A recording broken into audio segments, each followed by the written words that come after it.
Good afternoon, CFM. Welcome to your Monday workout. We're gonna have a very simple but also very challenging day today with some heavy bench press followed by some sprinting activity that will be a little bit up to you. So let's begin with 2 rounds through. I'm gonna warm us up as if we are warming up for an actual sprint, like running sprint workout.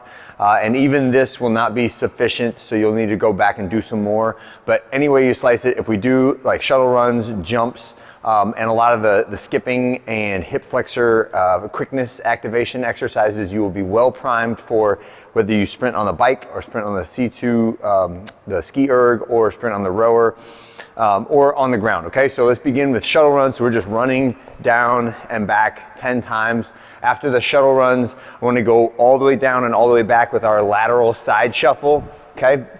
Doing the side shuffle, we're focusing on pushing laterally as opposed to turning our body and kind of going in the same direction in like a galloping mode, right? So make sure that your feet are parallel. We're not opening that foot up to the direction that we are traveling, but we are trying to keep it lateral, right? So I'm working those glutes and the side muscles of the hips. All right, next one is A skip on the way down, high knees on the way back. On the A skip, just focus on an aggressive driving down of the front knee that's skipping. Okay, so all we're doing is skipping. It's a relatively quick cadence on the skips. And again, the focus on sprints is not on stride length, it's not on knee drive, it's not on getting your heel up off the ground. It is on making contact with the ground hard every strike. And that all of those other good attributes of the sprint that we talk about, such as a long stride length, such as a quick cadence, such as a high knee drive, and a good pull of the heel away from the ground, all of that happens after and as a consequence of high ground impact force, all right? So that's what we're going for. That's what we should be focusing on. And that's also what could be like kind of the Achilles heel of the sprint, is that hard contact with the ground is right when the hamstring's at the longest length. And I've experienced it myself where like that's when it bites you, okay? So the more we can warm that up and practice that movement in a controlled setting inside the warm up inside the gym, the better you'll be outside, right? Next one is broad jumps on the way down. Did I demo the second one? I'm sorry, A skips on the way down and then high knees on the way back.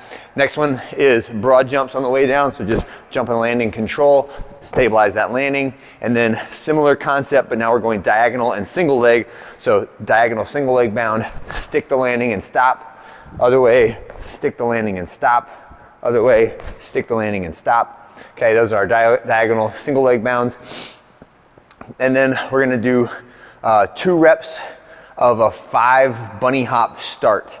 Okay, so now we are practicing some acceleration with the feet, and we're practicing the torso lean angle by getting into a hopping start. So I'm gonna go up on my toes. I'm just gonna bounce 1, 2, 3, 4, 5, and after about 5, I'm gonna take off running.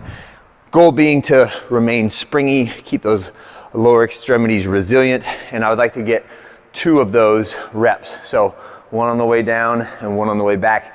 And think about like about 5 bounces. None of this needs to be exactly the same number, and I want you to feel the body position more than count the reps, all right? So try to lean into it, get your torso slightly forward of your contact point with the ground, and then try to keep your heels off the ground as we go into the transition between hopping and accelerating, right? After we do our little warm-up acceleration drills, we're gonna move into bench press, and this is heavy bench press, so I haven't written a lot of warm-up sets on there. The 3 at 85% should be like your last warm-up set where it's a heavy load, but it should not be a maximal load. So make sure you're doing a minimum of 3 warm-up sets before you get there. And then today is supposed to be heavy singles, so that means everyone should be getting spots in the last few reps. We should be making extra attention at keeping my heels on the ground, my butt tight, my hips stay in contact with the bench, squeezing my shoulder blades back behind my body, and making contact with the bar at my chest, about my sternum level, and then driving hard up to that full extension position. And anytime we put these up there, I'm putting the percentages in there are relative, okay? So 99% should be relative to whatever your 100% is for today, and that is different for everybody. This is just the ebbs and flows of training. Some days you'll feel amazing, and if you do today and you want to max out your bench press and set a PR, by all means go for it. But also on the flip side of that, just recognize it's not gonna be every day. Some days 99% is gonna feel like 120% and you're not even gonna be able to do it, right? And that is okay. That is just part of the body's natural cycles that we go through. So I always say, like, strike while the iron is hot. If you're feeling fantastic and fresh, go for it. If you are not, just get the reps in at whatever weight is challenging to you for today, and that'll be good enough, all right? When we're finished with the bench press, the rest of the session will be on your own, but it needs to be thought out and planned. So I want you to make sure you communicate with the coach of what you're going to do. The goal is 3 or 4 extremely high level efforts that last between 5 and 15 seconds apiece, okay? I think the rowing one will take the longest, if I remember correctly, on a 10 rep watt test, right? But you essentially just click the rower onto units that we almost never use, which is wattage. And our goal is to crank the wattage up to the highest peak number that we can get in 10 strokes, right? That's all you get is 10. So they have to be 10 absolute max effort strokes. Alternately, you could be on a bike and you could hit the green button and just crank out as many calories as you can for 15 seconds. And I want a legit max effort, not holding back, not calculating because I got more rounds to go, but laying everything out there, right? The one that I want you to be the most careful on is if you are on the ground sprinting outside and doing like a 40-yard dash outside. That is the one that has the highest potential for a muscular injury, right? Pulling a hamstring is the prototypical, like, middle-aged guy playing softball injury, right? And we are all susceptible to it. I've pulled my hamstring numerous times, gone through the recovery for it. Well, all I would say is make sure that your warm-up is good, and that if you have not done this in a long time, then I want you to think about like 50 to 60% of your max sprint speed. So it should be faster than what you run a 400 at when we put that in a warm-up.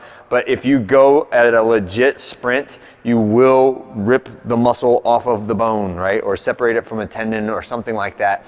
If you haven't done it in a while, you must warm up correctly for this. You must ease your way into it. But it is an extremely important exercise domain that we're testing today, or we are training today, okay?